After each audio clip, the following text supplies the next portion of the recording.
Last video के अंदर हमने स्टार्ट किया था इंफॉर्मेशन रिट्रीवल के हवाले से टॉपिक। इंफॉर्मेशन रिट्रीवल के अंदर सबसे पहले जो बेसिक एक डाटा स्ट्रक्चर है that is term document incidence matrix, तो उसको हम देखेंगे। अगर हम अनस्ट्रक्चर्ड डाटा की बात करें 1620 के अंदर, तो उसमें शेक्सपियर के नावल जो हैं वो बहुत एक इम्पोर्टेंट पार्ट है इंग्लिश लिटरेचर का।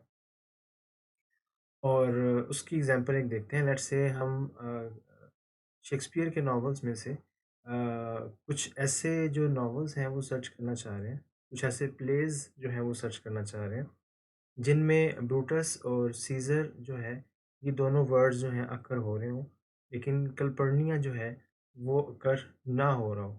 ठीक है? तो ऐसे प्लेज़ हमने सर्च करने हैं। लेट्स से जितने भी प्लेज़ हैं, उनमें से वो वाले प्लेस जिसमें ये 2 वर्ड्स पहले जो हैं वो अकर हो रहे हैं और थर्ड वर्ड जो है वो अकर नहीं हो रहा।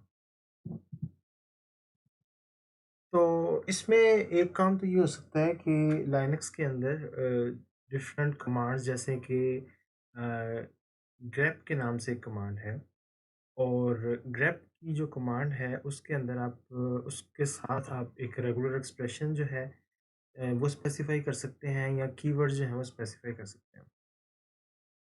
तो उसको यूज़ करते हुए आप ब्रूटस और सीज़र जिन डॉक्यूमेंट्स में आ रहा है, उनको सर्च करें, और वो जो कमांड है वो डॉक्यूमेंट्स रिटर्न कर देगी। और फिर उन डॉक्यूमेंट्स में से, उन प्लेस में से वो वाले जो प्लेस हैं उनको हम स्किप कर देंगे जिनमें कल्पनिया जो है वो टर्म अकर कर रही है। ठीक है? क्योंकि नॉट कल्पनिया की जो रिक्वायरमेंट है वो नॉट कल्पनिया की है।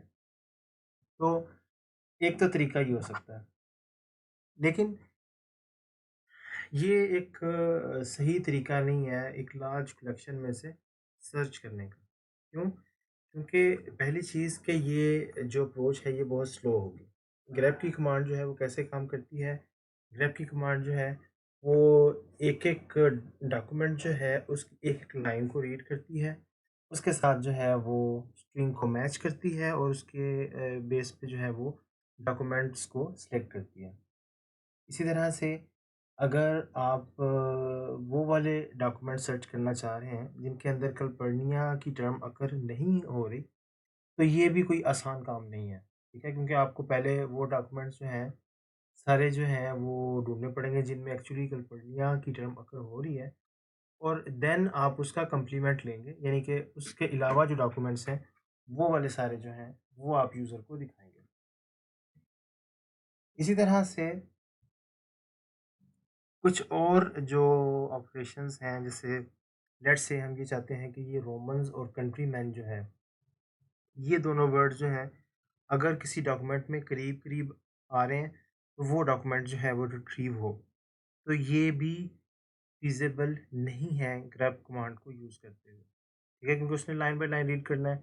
उसने जस्ट मैच करना है वर्ड्स को, अगर वर्ड्स मिल जाते हैं तो वो वाला डॉक्यूमेंट जिसमें वो वर्ड्स मिले हैं, वो डॉक्यूमेंट रिटर्न हो जाएगा, यूज़र को डिस्प्ले हो जाएगा, अदरवाइज़ वो नहीं होगा। तो इसमें नियर का कोई कॉन्सेप्ट नहीं है, जिसे प्रॉक्सिमिटी सर्च भी कहते हैं।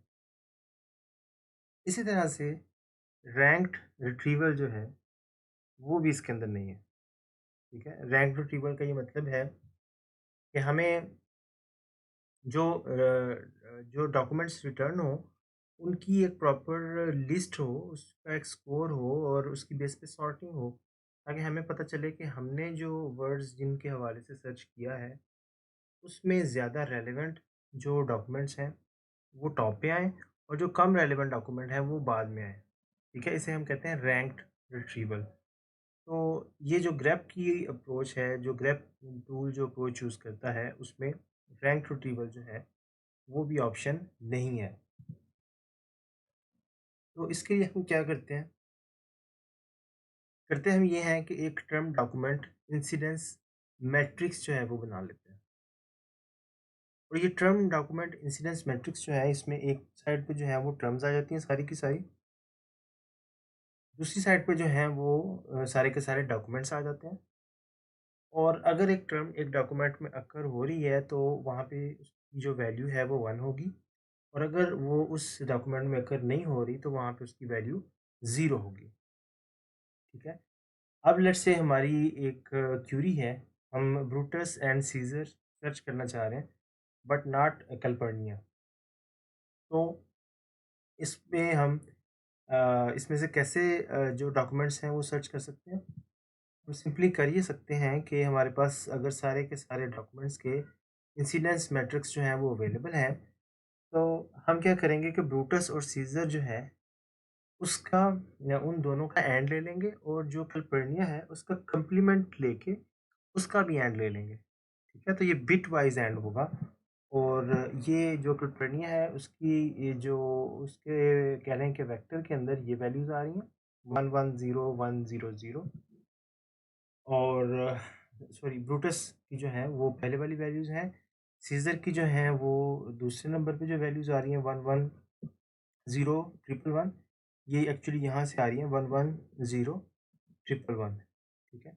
इसी तरह से कैलपर्निया का जब हम कॉम्प्लीमेंट लेंगे तो उसकी ये वैल्यूज़ आ जाएँगी।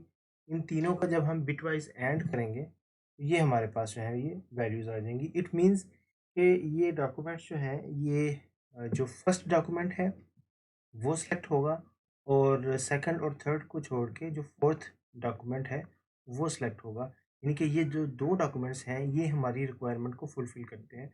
ये ऐसे डॉक्यूमेंट्स हैं जिसमें ब्रूटस और सीज़र तो आ रहा है, लेकिन कैलपर्निया जो है वो मिसिंग है। तो इस तरह से हम टर्म डॉक्यूमेंट इंसिडेंस मैट्रिक्स को यूज़ करते हुए ईज़िली जो है वो रिट्रीवल जो है वो कर सकते हैं यूज़िंग बिटवाइज़ एंड ऑपरेटर।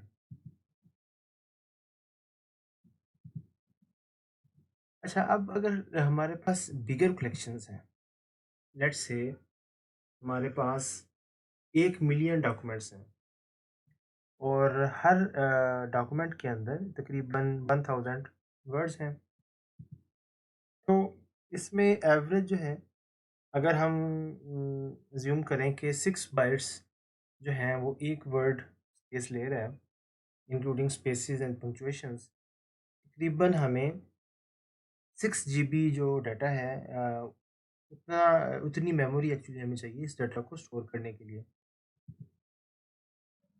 और लेट्स से हमारे पास 500,000 डिस्टिंक्ट टर्म्स हैं इस डाटा के अंदर, तो इसमें हम मैट्रिक्स जो है वो बिल्ड नहीं कर सकते, हमारे लिए बड़ा मुश्किल हो जाता है वो मैट्रिक्स बिल्ड करना।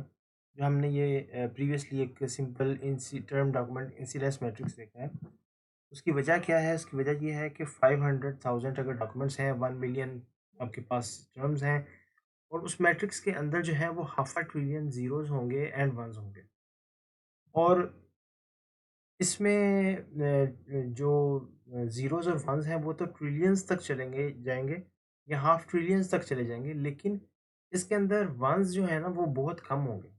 क्यों? क्योंकि डिक्शनरी के अंदर या जो लेक्सिकन है आपका उसके उसका जो एक टर्म है वो कुछ डॉक्यूमेंट्स में तो अपीयर हो रही होगी लेकिन सब में तो नहीं हो रही होगी। अब कॉलम वाइज़ अगर हम देखें तो वो तो सारे जो हमारे डॉक्यूमेंट्स हैं वो सारे अलग-अलग कॉलम्स में आ रहे हैं। तो काफ़ी सारे कॉलम्स जो हैं उनमें ज़ीरो वैल्यू होगी और चंद एक वो जो डॉक्यूमेंट्स हैं जिसमें वो टर्म अकर हो रही है वहाँ पे वो वैल्यू जो है वो 1 होगी। तो हम ये कह सकते हैं कि ये मैट्रिक्स जो होगा ये एक्सट्रीमली स्पार्स होगा।